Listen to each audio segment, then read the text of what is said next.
Shalom, selamat hari Minggu adik-adik sekalian. Apa kabar kalian semuanya? Kaido harap kalian semua tetap sehat-sehat selalu ya bersama papa mama di rumah. Nah adik-adik, pada hari Minggu ini, apakah bersuka cita untuk kita mulai beribadah kembali di ibadah hari Minggu pelayanan anak GPIB Marturia pada Minggu pagi ini? Kaido harap kalian siapkan diri kalian, siapkan Alkitabnya semuanya. Kita mau mendengarkan firman Tuhan dan kita akan mau memuji dan memuliakan nama Tuhan. Jadi mari kita siapkan hati pikiran kita adik-adik. Kita mau masuk dalam ibadah ini adik-adik ya. Saya harap kalian dapat beribadah dengan baik, mendengarkan firman Tuhan yang akan dibawakan oleh Kak Kepi dengan baik ya. Baik adik-adik, selamat beribadah dan selamat hari Minggu adik-adik. Mari adik-adik, kita bangkit berdiri dan kita akan mulai ibadah kita pada pagi hari ini dengan bernyanyi Mars Pelendang Anak GPIB.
Mari kita bersatu di dalam doa. Tuhan Yesus yang baik, terima kasih Tuhan karena Tuhan telah memberikan kami hari yang baru di hari Minggu ini. Dan sekarang kami ingin beribadah Tuhan kepada Tuhan. Tuhan berkati kami agar kami dapat beribadah dengan baik dan mendengarkan firman-Mu Tuhan. Terima kasih Tuhan Yesus, di dalam nama Tuhan Yesus kami berdoa. Amin. Yuk adik-adik, mari kita bangkit berdiri. Kita mau bersuka cita, memuji dan memuliakan nama Tuhan. Kita bernyanyi dari KC 284, Allahku Bapakku.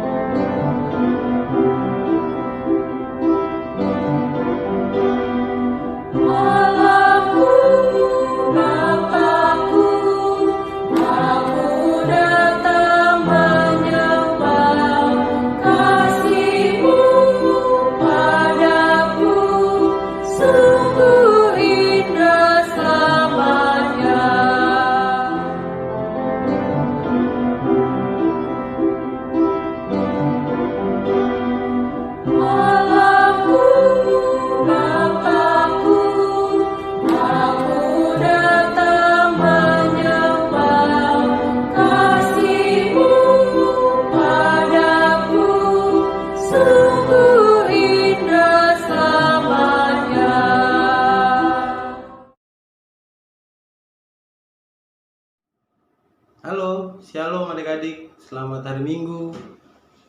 Bagaimana kabar adik-adik semua hari ini?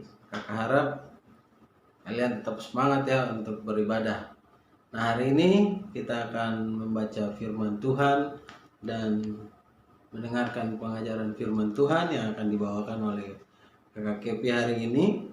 Mari adik-adik persiapkan Alkitab dan hati, lalu kita akan berdoa minta tuntunan Roh Kudus untuk kita sama-sama membaca kitab pada hari ini. Mari kita berdoa. Allah Bapa yang ada dalam kerajaan sorga, sungguh kami bersukacita dan bersukaria karena Tuhan telah menjaga, menuntun, menaungi kami melewati peristirahatan malam kami. Dan hari ini di hari Minggu, terkhusus bagi anak-anak terkasih kami yang sangat merindukan kebenaran firman Tuhan, sudah duduk diam dan siap dengan Alkitab untuk mendengarkan firman Tuhan. Berkati akan setiap anak-anak kekasih kami untuk pembacaan firman Tuhan hari ini. Dan ketika mereka mendengar apa yang mereka perdengarkan nanti ya Tuhan, biarlah itu terjadi dalam kehidupan mereka dengan tuntunan Roh Kudus-Mu. Berkati kami dalam pembacaan firman Tuhan ini dan pengajaran kami terhadap anak-anak kekasih kami hari ini, biarlah menjadi berkat bagi kami dan biarlah menjadi berkat juga bagi mereka. Terima kasih Tuhan Yesus Kristus, firman yang hidup, kami boleh berdoa dan ucap syukur pada Allah Bapa di sorga. Amin. Ya, adik-adik, kita akan membaca firman Tuhan yang terambil dari kitab Kisah Para Rasul pasal 19. Kitab Kisah Para Rasul pasal 19 ayat pertama hingga ayatnya yang ke-12. Kakak akan bacakan buat adik-adik sekalian. Beginilah firman Tuhan. Paulus di Efesus. Ketika Apolos masih di Korinus, Paulus sudah menjelajah daerah-daerah pedalaman dan tiba di Efesus.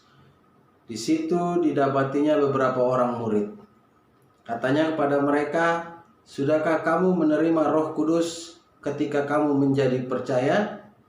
Akan tetapi mereka menjawab dia, "Belum, bahkan kami belum pernah mendengar bahwa ada Roh Kudus."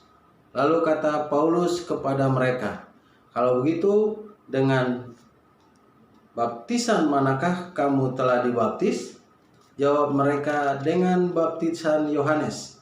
Kata Paulus, "Baptisan Yohanes adalah pembaptisan orang yang telah bertobat, dan ia berkata kepada orang banyak bahwa mereka harus percaya kepada Dia yang datang kemudian daripadanya, yaitu Yesus." Ketika mereka mendengar hal itu, mereka memberi diri mereka dibaptis dalam nama Tuhan Yesus. Dan ketika Paulus menumpangkan tangan di atas mereka, turunlah Roh Kudus ke atas mereka, dan mulailah mereka berkata-kata dalam bahasa roh dan bernubuat. Jumlah mereka adalah kira-kira 12 orang. Selama 3 bulan Paulus mengunjungi rumah ibadat itu dan mengajar dengan berani. Oleh pemberitaannya ia berusaha meyakinkan mereka tentang kerajaan Allah. Tetapi ada beberapa orang yang tegar hatinya. Mereka tidak mau diyakinkan, malah mengumpat jalan Tuhan di depan orang banyak. Karena itu Paulus meninggalkan mereka dan memisahkan murid-muridnya dari mereka, dan setiap hari berbicara di rumah kuliah Tiranus. Hal ini dilakukannya 2 tahun lamanya, sehingga semua penduduk Asia mendengar firman Tuhan, baik orang Yahudi maupun orang Yunani. Oleh Paulus Allah mengadakan mujizat-mujizat yang luar biasa. Bahkan orang membawa sapu tangan atau kain yang pernah dipakai oleh Paulus dan meletakkannya atas orang-orang sakit, maka lenyaplah penyakit mereka dan keluarlah roh-roh jahat. Pembacaan Alkitab hari ini, kiranya Roh Kudus menolong kita, memampukan adik-adik semua untuk melakukannya dalam kehidupan sehari-hari. Tuhan memberkati. Adik-adik yang terkasih dalam Tuhan kita Yesus Kristus, adik-adik tahu nggak siapa nama Rasul Paulus sebelumnya? Ini gambar Rasul Paulus yang kakak punya. Ganteng kan? Nah, siapa namanya sebelum dia bernama Rasul Paulus? Ada yang bisa jawab? Ya, benar. Dia adalah bernama Saulus. Adik-adik nanti bisa baca di Alkitab Kisah Para Rasul 9. Dia menceritakan pertobatan Saulus dan berubah namanya menjadi Paulus. Hari ini kita belajar mengenai bagaimana menerima Roh Kudus lewat baptisan. Kakak hari ini berharap yang mengikuti ibadah IMPA hari ini sudah mulai memberikan diri untuk dibaptis. Mungkin ada adik-adik yang belum dibaptis. Ini peringatan buat orang tua, tapi kakak yakin dalam situasi begini pun gereja pun ditutup, jadi mungkin belum ada acara baptisan untuk anak-anak. Ya, firman Tuhan hari ini ketika Paulus mengajar dan Paulus berada di Efesus, ia dengan berani mengajar tentang jalan-jalan kebenaran firman Tuhan. Dia memperkenalkan Tuhan Yesus sebagai juru selamat untuk orang-orang di sana. Dia begitu berani mengajar di tempat kuliah di Tiranus. Adik-adik boleh lihat, dengan gagah beraninya dia boleh memberi semacam pengajaran tentang firman Tuhan. Adik-adik tahu bahwa ketika Paulus ada di Efesus, tidak segampang yang kita kira dalam mengajarkan tentang jalan-jalan Tuhan Yesus. Tidak sedikit orang yang mengikut, tapi tidak sedikit pun orang yang mengumpat, memaki-maki Paulus dengan murid-muridnya ketika mulai mengajar tentang Tuhan Yesus. Nah, disinilah bagaimana kita melihat mujizat Tuhan dalam kehidupan Paulus ketika dia bertobat.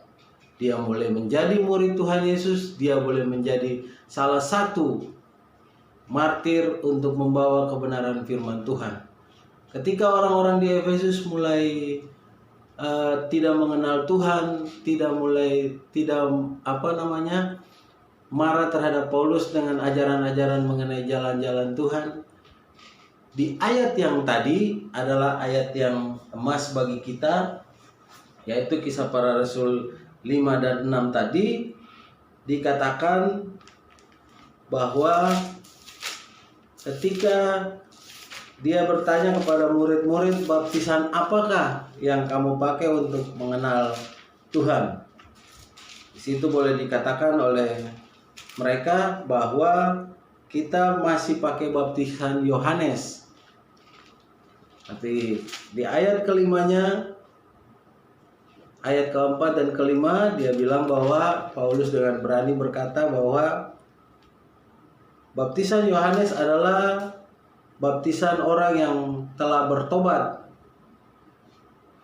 dan mereka harus mengikuti baptisan atas nama Tuhan Yesus.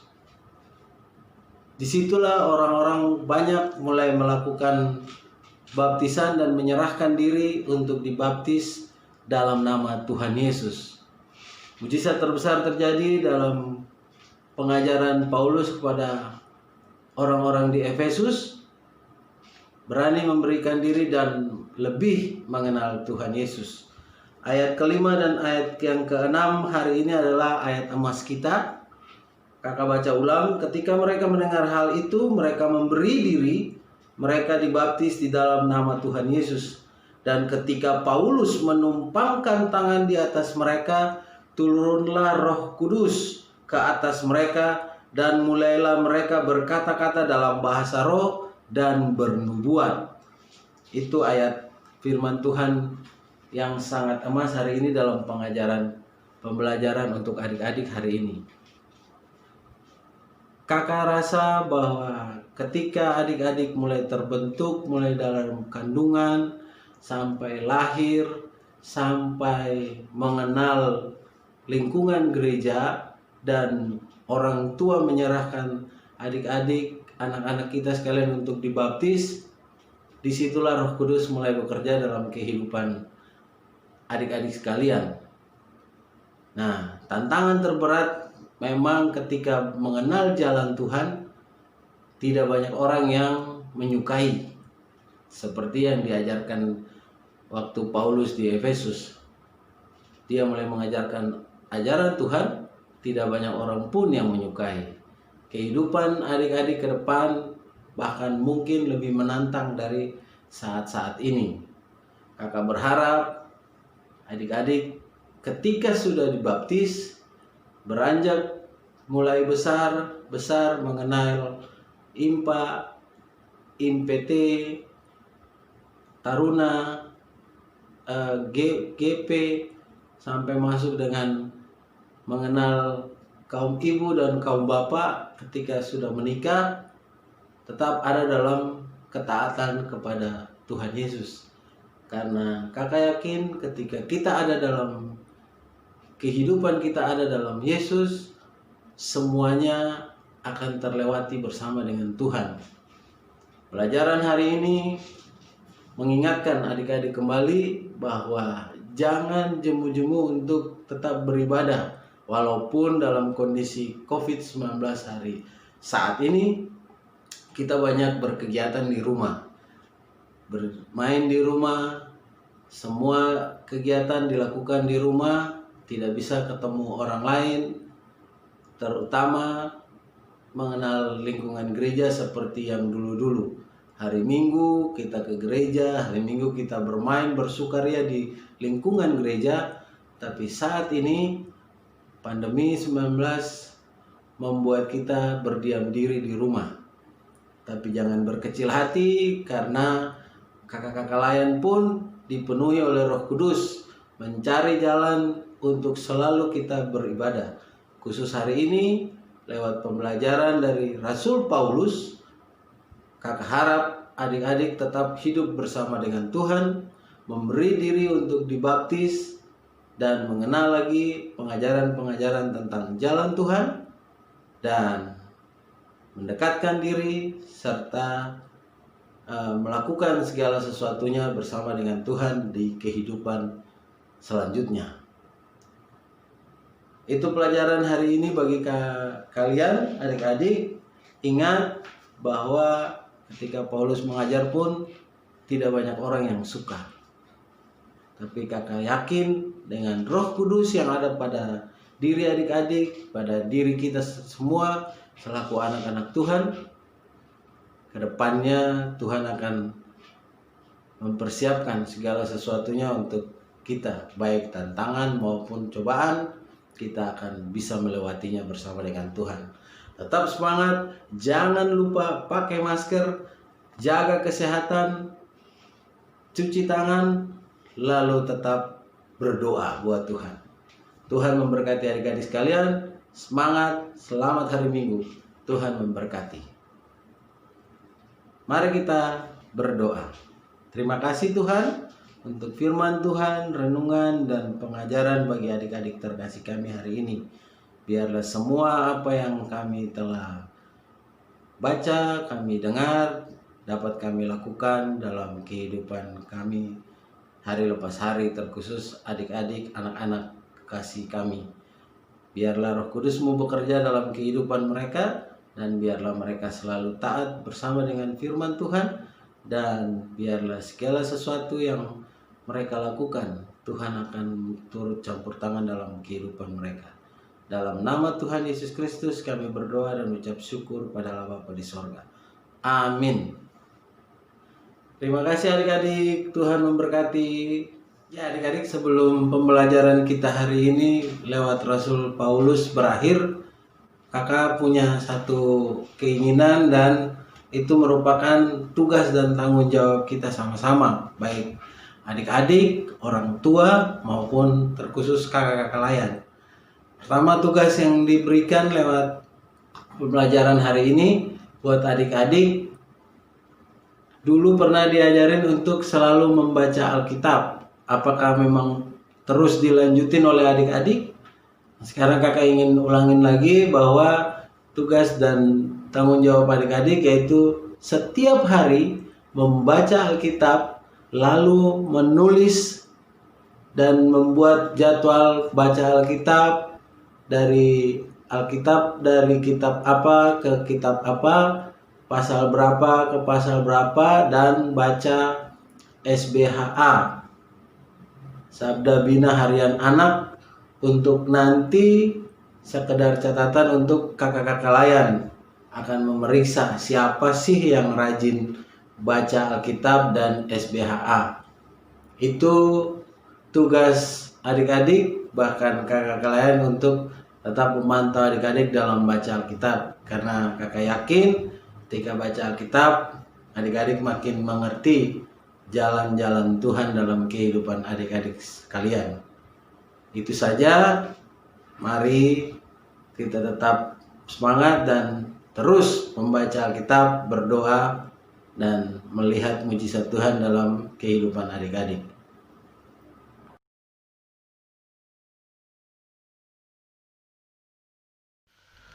Baik adik-adik, setelah kita mendengarkan firman Tuhan, kita mau meresponinya dengan bernyanyi dari KC 267, Siapa yang Berpegang.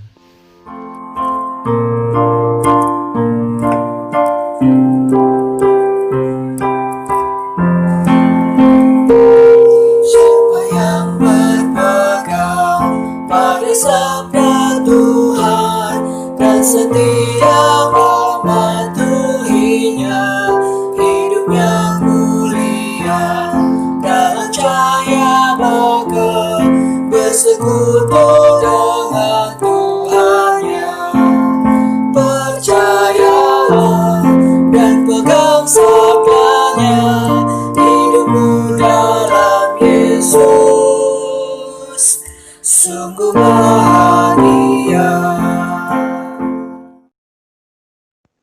Tuhan Yesus berkati pendeta dan kakak layan Tuhan, dan juga memberkati Tuhan Yesus biar tidak ada lagi virus corona Tuhan, yang juga terkena virus corona Tuhan, biar sembuh dari virus corona Tuhan.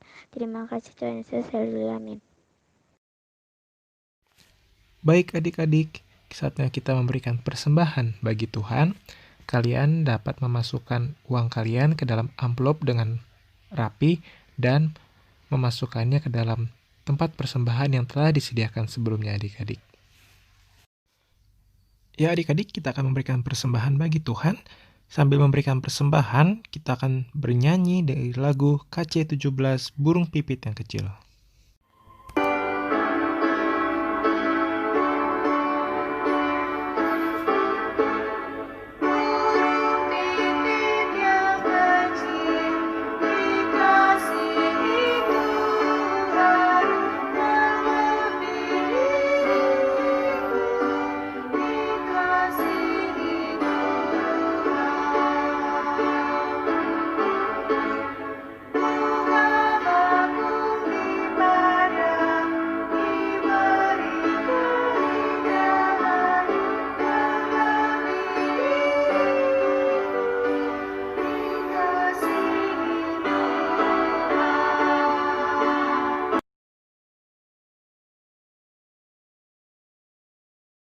Tuhan Yesus berkati kami semuanya, berkati sembahan supaya bisa memuliakan namamu. Terima kasih Tuhan Yesus. Amin. Warta singkat Pelkat PA, Minggu 4 Oktober 2020. Pertama-tama kami ingin mengucapkan terima kasih kepada pelayan firman pada ibadah hari Minggu pelayanan anak pada pagi hari ini, Bapak Stevi Kepi. Kiranya Tuhan Yesus memberkati Bapak beserta dengan keluarga. Yang kedua, ucapan terima kasih kepada Kak Edolatu Heru yang telah menjadi liturgos di dalam IMPA pada pagi hari ini. Tuhan Yesus memberkati pelayanan Kak Edo beserta dengan keluarga. Selanjutnya, ucapan terima kasih kepada adik Kristina dan adik Elisha yang telah membawakan doa syafaat dan doa persembahan di IMPA pada pagi hari ini. Tuhan Yesus memberkati adik-adik sekalian. Kami, pengurus dan kakak-kakak layan, mengucapkan selamat ulang tahun kepada adik-adik layan maupun kakak-kakak layan yang berulang tahun di dalam minggu ini. Tuhan Yesus memberkati. Adik-adik jangan lupa ya untuk tetap hadir di dalam IMPA selanjutnya. Dadah! Baik adik-adik, kita akan mengakhiri ibadah hari Minggu kita pada hari ini. Kita akan kembali ke aktivitas kita masing-masing dan kita akan menutup dengan bernyanyi dari KC 345 O Berkati Kami.